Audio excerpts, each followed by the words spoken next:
Hey, how are you? It is Brenda Edelman, storytelling expert, storyteller, creative catalyst. So many things. How many more labels can I call myself that would make it accurate? Not sure. Personal stylist in the past, lover, mother, fiance, past wife. Oh my God. How many labels have we all gone through?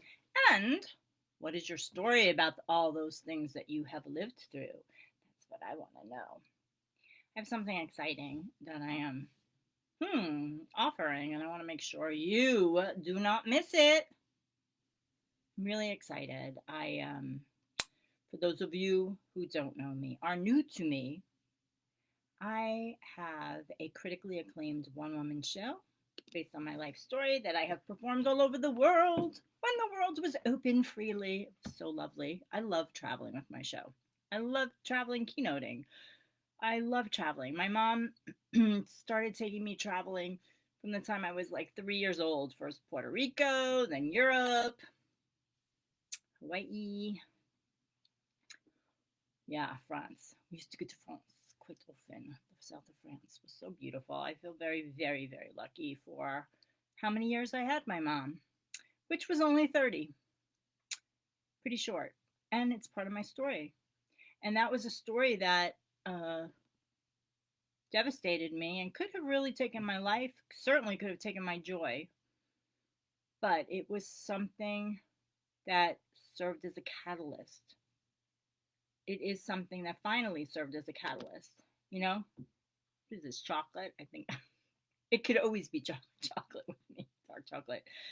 It served as a catalyst. So I'm here to reach out to you to say that if you have a story, in my case, my father shot my mother in the head and killed her. You know, I have this one woman show that I performed all over the world and also virtually. A theater in Los Angeles and two theaters in San Diego produced my show last year for a three-camera shoot. Because the show is not about that, although it is, because to be entertaining and to tell a story effectively, you need to be dramatic. So what I say is that the show is about forgiveness. That is my message, and that is what happened. That horrible event happened, and thankfully because of the choices I made. So look at what choices you've made in your life that have landed you to where you are regarding the story of you, how you tell your story about yourself, right? Um it led me to forgiveness, and while certainly my show is about the power of forgiveness, that's the message. Actually, the drama is what makes the show effective. It is, I didn't even realize I was going to do teaching here, but I am, because I am so passionate about you owning the story of you. I am so passionate about you being able to tell your story in such an effective way that not only do you reach other people, but you heal yourself to the very core of your being, because part of telling my story was healing myself, except I didn't know that at the time. So I could say, hurt myself in the beginning. And that's what I don't want to happen to you. My method is very different from anybody else's storytelling method, because just frankly, the depth of the pain and loss that I had, also with my unique skills, also having been an actress beforehand, and bringing my story to stage, not to be a speaker, not to be an actress, but because I had the ability to get on a stage in a top class in Los Angeles that I was in acting class as a personal monologue. I did it because I wanted to heal. I didn't do it ever thinking I would now grace stages all over the world or be teaching hundreds of people how to tell their story with my method, and then watching them heal other people. Their message might not be forgiveness. I help them with their messaging from their story, so it's all customized. Because I can teach about forgiveness because I have a very specific process after all the years of trial and error. and then finally realizing why it took me so long to get past my depression. So my message is my method. With my forgiveness, my storytelling method is based on all the trial and error in that sphere. Getting on stages, acting stages with professionals, with teachers, with master teachers, and then getting on open mics, going within, taking 2 years off to get a master's in spiritual psychology because I was telling my story and people were laughing and people were crying and it was a snowball effect and people wanted to produce me and direct me. And I felt horrible because I was telling that vulnerable story that everybody says to tell. I work with a lot of entrepreneurs. I was telling that vulnerable story that people wanted to jump on because it was so fresh and it was so new and it was so powerful. And I know how to tell a story. I was an actress. I know how to act. I've been acting since my 20s. I know how to make people laugh. I know how to write dialogue. My technique comes from being an actress, but it then comes from not learning it in some speaking course. It comes from putting myself out there vulnerably because I had to tell my story or I felt like I was going to die. And then it came from continuing to tell my story because I knew I could help people. Because from that very first time on stage, where I was so scared of judgment, so afraid of letting the cat out of the bag, nobody knew that my father had killed my mother. I was so ashamed.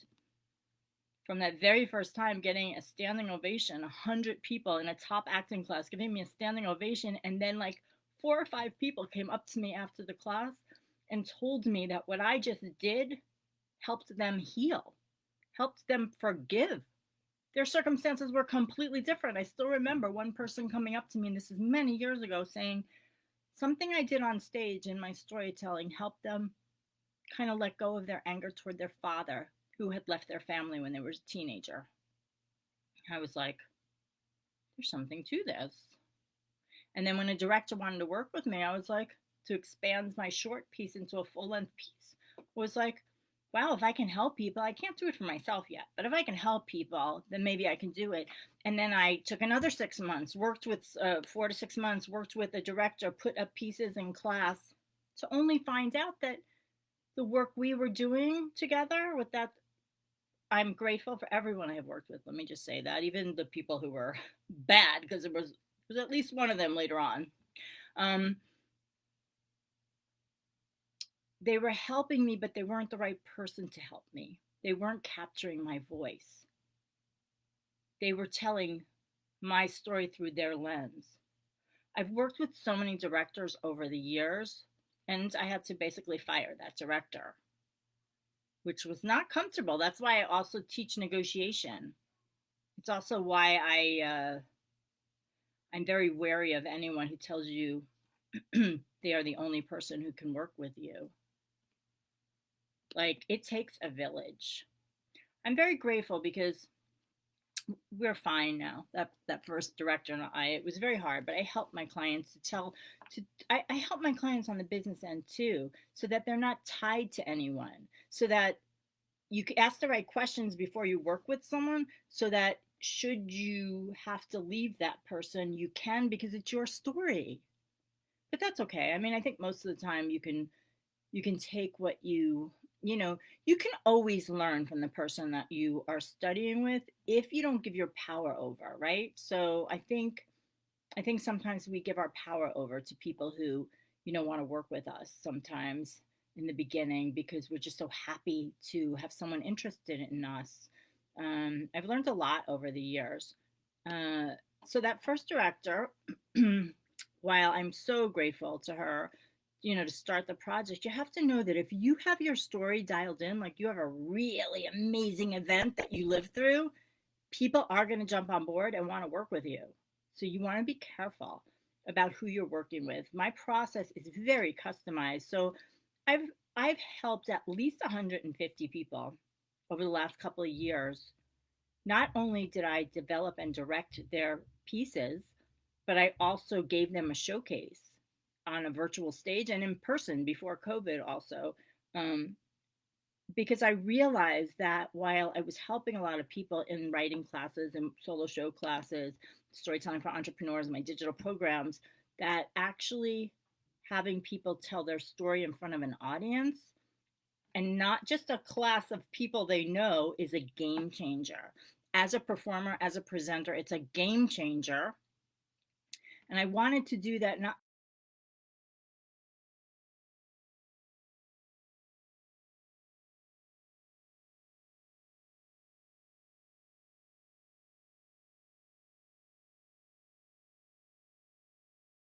they could have things, they could have higher stake events happen and they would be more prepared. So here's the thing, I'm doing a 5-day challenge on telling your story for impact and income starting this Monday, April 25th. And you want to be there because who knows if I'll ever do this one again. I'm very different with the stories I share, even though the foundation of my technique is the same. So this is a completely free challenge. Let me pull it up. I have the curriculum. This is starting Monday. You want to share this video if you know someone who has lived through something. And it doesn't have to be an event as big as mine. Absolutely not. I have clients who have left corporate America and it took everything they got to make that decision. I have worked with clients who've left marriages where they weren't even in love with the person, but it took everything they had to leave. You know, I've had clients who feel like they have no story, but only because when they come to me, because they have suppressed and compartmentalized, but they had a story, or they were brought up in a family where they felt like their voice wasn't important. So they feel like they don't have anything to say. But I have directed and developed so many pieces at this point where I happen to know that everyone has a story. And that said, I have a majority of clients, I'd say 70%, 60 to 70%, who have lived through extraordinary circumstances like I have, as far as dramatic circumstances, right? My father murdered my mother and then married her sister. I've worked with a lot of people who have had suicides in their family or even have attempted suicide themselves. My process is healing. The second part of my framework is about healing from your story with a very specific process that I teach each and every one of my clients. And we'll be touching on it in the challenge. If you're here, say hello. If you're on the replay, say hello. If you know someone who this could help, completely free 5-day challenge on how to tell your story for impact and income, please let them know about this and have them sign up. This is like a once in a lifetime thing. This is the first time I'm doing this challenge this way. And let me give you the days. So this is for anyone who wants to tell a story. I work with primarily entrepreneurs, small business owners who don't know how to tell a story for impact, don't know how to take their big story and make it short or put it into an elevator pitch so that they can do interviews, or they don't know which is the main story to focus on first. What I want to do is help you so that you don't have to take years being in like, I don't know what to do. Like, how about you come to this free challenge and we get you started on finding the story that only you can tell from all your stories. That's actually day 2. Day 1 is why you should tell your story and what happens if you don't. I do know people who come to me like when I used to do free classes in person once a month and tell me why they so want to tell their story. And then they get tripped up because they fear judgment from a family member, something like that. Sometimes it's completely not even a true fear. Like someone could have passed on already, but we internalize, parents or people who are like, you can't tell the story instead of like living as your full self, as the adult you are, sovereign over your being. So what happens if you don't? Some of those people I know for a fact have not gone on to tell their story, so they're still kind of in the same place in their family. Other people I know who are afraid to tell certain stories, then tell them, and then they change the dynamics in their family, and they're more powerful. And my process does not tell you that you have to share anything. Day 2 is finding that story to tell that will make the most impact. Day 3 is what to do when resistance kicks in, because it will. Anything we really want, have you noticed, resistance kicks in, but are you going to be one of the people who defies it or becomes smaller because of it? When you come into the challenge, I'm going to give you some techniques to help you. Day 4 is packing a punch with potent storytelling techniques. Alliteration is one, but I'll be teaching some others. And then I am going to give you a platform to rock your story on my stage, because I said, remember, telling your story makes a difference in front of people who don't know you. It up levels everything. You have to think about things differently. So I'm going to be allowing live streams on day 5. So excited. Who knows, maybe I'll let some other days, you practice some things on other days, but day 5, you're going to take the techniques that I taught you and be able to go live and tell your story, your important story that could absolutely change someone's life. And by the way, you can also work on business stories, because like I said, I work with a lot of, I work with a lot of business owners, small business owners and entrepreneurs. Those of you who are the face of your business, I work with you to take a personal story and put it into your business, and not a generic one. So for example, a generic one, well, it's a good story, sure, although there's so many people and there's so many people you're competing with right now. Like, one story that is fairly generic, but people can relate to it, that's why it's not bad, is, someone had $10 in their bank account and they didn't know what they were going to do, and then they made this choice in their business and it blew up, and now they're making $1 million. I mean, people actually say that one, but you know what I'm saying. They made $100,000. They had their first $10,000 month. It's a good story. It may motivate you. If you have that story and you say it, you'll get certain kinds of people to come to you. But if you want to make an impact, and that's what this is about, my work's about, making a real impact, saving people's lives literally, you must put something personal in there too. Also, it will separate you from all the other people who have that similar story. So what is that for you? Other stories I might put into my work, depending on what I'm talking about, is, that I adopted a foster child. That, just saying that, and if I say I wanted to, let's see, what would I say? How would I tie it to my business? It depends what business it is, but I wish someone was here to give me an example, so I tell you how quickly I can help you combine, and there'll be a Q&A every day. So literally, as you're doing the homework, you can ask me questions inside the challenge. But so, for example, I might tell that story about adopting my child and how we met, and how, he had been in the foster system since he was very young, and he did finish at he finished with honors in high school, and like, I might say that if my clients are moms, if my clients maybe are people who were adopted. You know what I'm saying? Like, I pick and choose which story is going to connect with my audience, but I can also help you with picking and choosing which story should be your main story, so that maybe that's not my main story and what I'm selling, but maybe I'm on a podcast and the other person has a similar experience. Like, I personally have a connection with people who have adopted foster children or work in the foster system in some way, right? Or with children that are disadvantaged. And I also have worked with children that are disadvantaged, right? That's how I met my son. So you want to pick and choose that. But because I'm personal like that, maybe there's someone here that I might not have reached with my big story about my parents. But because I said that, then one of you listening are like, oh my God, really? You did that? Oh, this is what I did in my life. Our job is to activate the person we're talking to remember who they are. Okay, day 5 is rock your story on my stage. We're also going to have a wonderful panel discussion about what to do when you feel like your story is too big to tell, because that is something I get from a lot of my clients. Okay? Let me know if you have any questions, but most importantly, dude, sign up. What are you waiting for? Most of my clients who come to me, on average, have wanted to tell their stories for 5 to 7 years, sometimes decades, several decades.